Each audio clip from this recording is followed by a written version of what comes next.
Hello everyone, welcome to another episode of Consciouztv. You guys already know what we're here to discuss. Go ahead and make sure that you comment, rate, share, and subscribe. Thumbs up this video. And we're going to get into some things today, okay? Now, before we get into our dialogue for the evening, I'm going to give you guys time to share out the stream.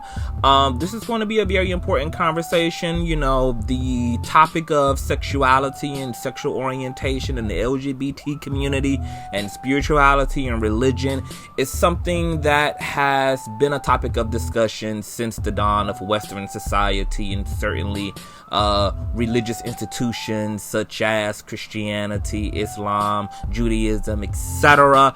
Okay, I'm going to get into what motivated me to do this commentary and the way that all of this is about to go.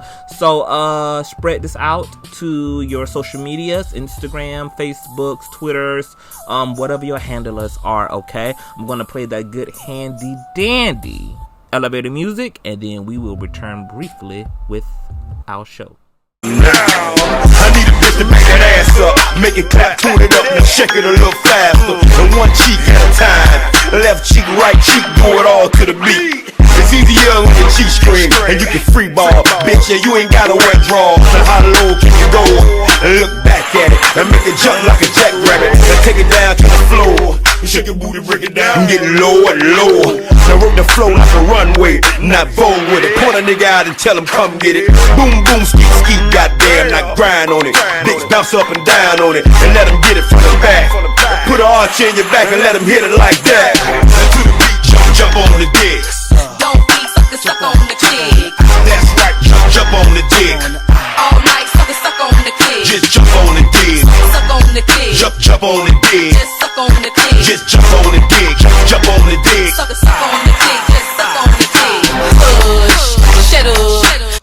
Alright, so welcome back, you guys. Hello to everyone. Now, some of you may have caught a live that I did a few nights ago, and I was speaking about young Pharaoh because one of my supporters had commented underneath one of my recent videos. I was asked, could I look at this commentary that young Pharaoh had did, I believe back in 2019 or 18, and it's a dissertation about the gay agenda and everything and all of that. I will leave the link to that video in the description box. Now, his commentary was about 3 hours long. You guys know them Hotep niggas are very long-winded and they have very long faces.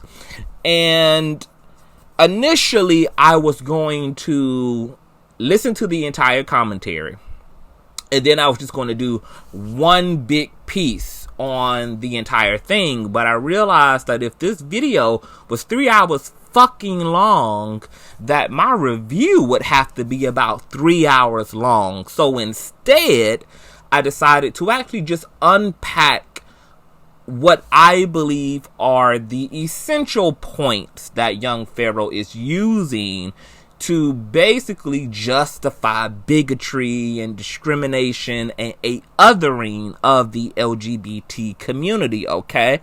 So what you're going to see going forward is you're probably going to see a video drop every week as it relates to another point that young Pharaoh made in that particular video. Now, the name of his video is The Homosexual Agenda Proven, the Gay Manifesto of 1987. I'll get into that in future commentary.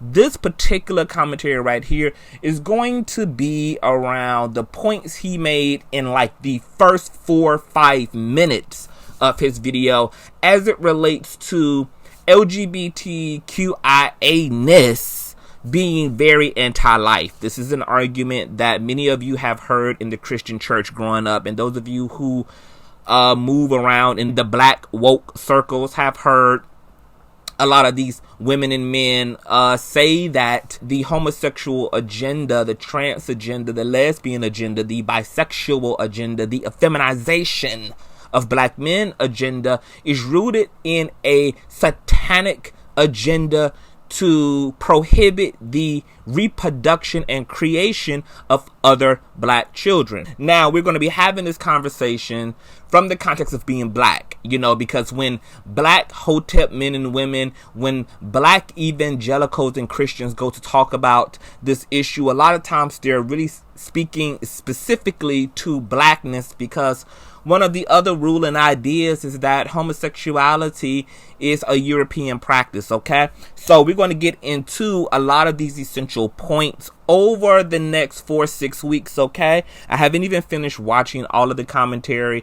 I have to ingest it, day to day, because I'm a stickler for keeping all of my goddamn brain cells, and sometimes listening to a lot of this idiotic shit is just very suffocating and stagnates my mental capacity, because I just don't understand where a lot of it comes from, and to explain these people, explain themselves and where it comes from, just woo, child, the get fucking toe. Okay, so this particular commentary is going to be focused on the anti-life argument that queer people, homosexual people, lesbians are not producing children, therefore they are against procreation. They are against God, because first and foremost, man is designed to procreate, okay? And I'm going to break that down.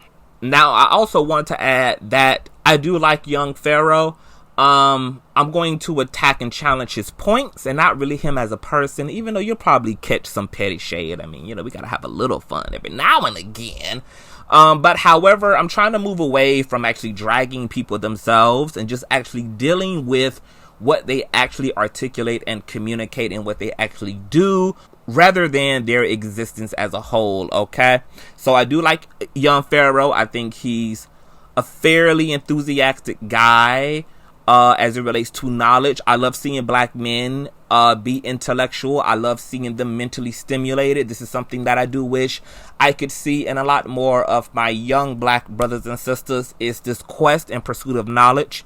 I don't obviously always agree with young Pharaoh's sentiments, especially since 40% of his knowledge comes from Facebook memes, but that's here nor there. I do appreciate the spirit behind it. I appreciate the passion behind it. And so hats off to young Pharaoh and a lot of the other black men and women out here who are really trying their best to advance the black community and inform and educate black Americans. And I love that. So let's go. Young Pharaoh speaks about queerness being very, very much so anti-life. Now, I want to mention a lot of other things that are anti-life that I don't see being equally discriminated against, that I don't see equally being crusaded against. A lot of other anti-life realities that I don't see a lot of these Christians and a lot of these Hotep niggas actually passionate about. They're only passionate about the lack of procreating as it relates to the LGBT thing, but not these other contexts for anti-life, such as condoms, such as the depot shot, such as the pull-out method, such as abortions, such as adoption. See, what's interesting about adoption is that it seems to be okay to have the child, but not to love nor care for the child, stripping them of their heritage and ethnic identity. But you don't see a lot of these people who want to preach about gay people not producing children be just as passionate about folk who throw their unwanted, unloved children up for adoptions through systems that don't take care of them, where oftentimes they're psychologically and sexually abused, where oftentimes other races are allowed to adopt black and brown children and vice versa. Also, we have masturbation, which is anti-life, tubes being tied, vasectomies, which are anti-life. I definitely don't see y'all calling out abstinence nor celibacy, which is also anti-life. So where are the pitchforks and crusades against those who have no children because they have no sex and are even considered to be pure under certain religious and societal circles of thought? Okay. Now, more importantly, What about cisgendered heterosexual men and women who simply use their God-given right to not have no damn children at all? And for those of a more religious order and like to use the Bible's infamous go forth and replenish or multiply upon the earth verse, let's talk about it. First of all, that commandment was given to a specific two people and only made logical sense considering the circumstances, right? I mean, these were the only two people in the part of the garden called Eden, right? But this was not a commandment given to all of humanity, nor is sex and procreation synonymous to the entire text. There are dozens of scriptures that speak about sex as a purely exclusive practice void of producing children. Example 1, Corinthians 7:5. Do not deprive one another of sexual pleasure except by agreement. Aside from that, be together and satisfy each other so that you may not be tempted to cheat because of our innate lack of self-control. Proverbs 5:15 also mirrors the very same sentiments with dozens of other scriptures. Also, the Bible speaks more sensibly about sex in Genesis 2:18. It says that it's not good for man to be alone, and this statement comes before the multiply fruitful commandment, leaving God's statement to be more revealing about the nature of man and human companionship. That sex first function is to develop intimate bond and friendship between lovers, to become one in flesh. That sex is about the pursuit of physical, emotional, sexual, and ontological union. It's about submission, adventure, and delight, making sex a psychotropic experience of deeper states of consciousness and relief between two people. So as much as pseudo-Christians like to throw Genesis 1:27 around to illegitimize same-sex sex and unions, it's very much so a cherry-picking and distortion of the verse and the entire Bible's dissertation on sex and love. Not to mention that Jesus absolutely destroys homophobes' arguments when he acknowledges a group of humans called eunuchs, and that would be EUNUCHS, who were a group of people distinguished and called, and some even designed to live a life absent and void of sexual expression. Jesus himself could be considered a eunuch by very definition, and I find it odd that those who weaponize the Bible never slam Jesus himself for not procreating, yet pseudo-Christians and Bible thumpers want to bash everyone else over the head with the procreation argument. So not only did Jesus himself validate those who choose nor can procreate, he himself never procreated, and it was by choice. Now, as it relates to young Pharaohs, queer people are anti-life, especially queer people of the 21st century, is simply not true and invalid. First of all, just because LGBT individuals are same-sex attracted doesn't mean they don't procreate. Plenty of queer men and women have their own children with some form of surrogacy involved. Even queer people with lots of intersections like Flame and Roe, he, she, we, have children along with thousands of other queer parents more famous, such as Jillian Michaels, Elton John, Cynthia Nixon, also known as Miranda from Sex and the City, Perez Hilton, Ricky Martin, Wanda Sykes, Gail, and Oprah Winfrey. I mean, the list of queer couples and queer parents goes on and on and on. So queer folks still use the reproductive organs and parts assigned to them, and plenty of those who don't utilize them adopt and or are happily playing step parent, just as many heterosexual people who do not have kids of their own but are proud stepdads and moms. So young Pharaoh's anti-life bigotry against queer people fall flat in the free world where our marriages are no longer arranged. People can freely choose their spouses and whether they even want to participate in sexuality at all. His bigotry falls flat in contemporary times where, unlike our ancient counterparts, modern humans have multiple ways to leave a legacy aside from having children, such as their careers, talents, and contributions to their communities, aka social activism work, community organizing, and art. Young Pharaoh's bigotry falls flat also because it's hypocritical, because it targets queer people with the ignorant assumption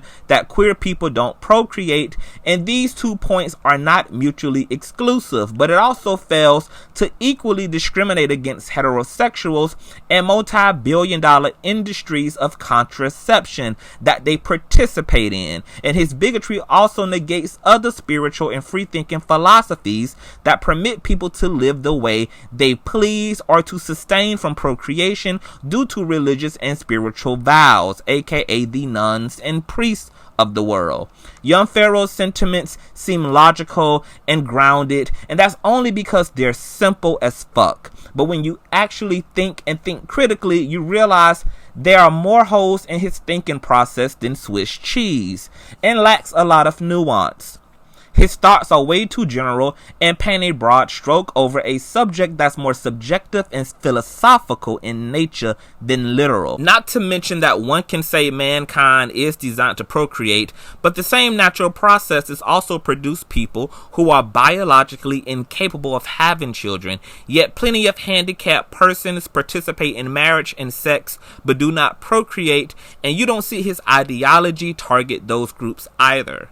So my question to the young Pharaoh and those like him who hold up procreating as nature's way of pointing to only one authentic sexual practice, which is that of heterosexuality, is what are your judgments against straight men and women who do not desire children nor even have sex, religious people who take vows of abstinence, queer people who do procreate but engage in same-sex unions, and exactly how many children should each human be bringing into the world, since that hasn't been specified either.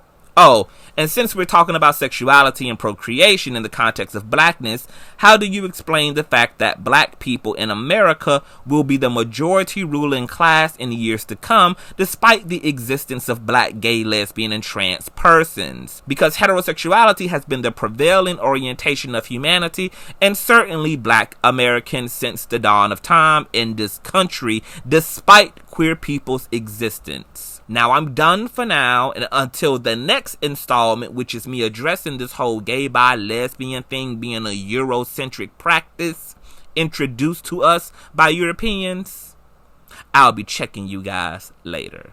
Peace. You just play me for the last time. I'm done fucking with you. Keep coming with the same lines. Everything but the truth.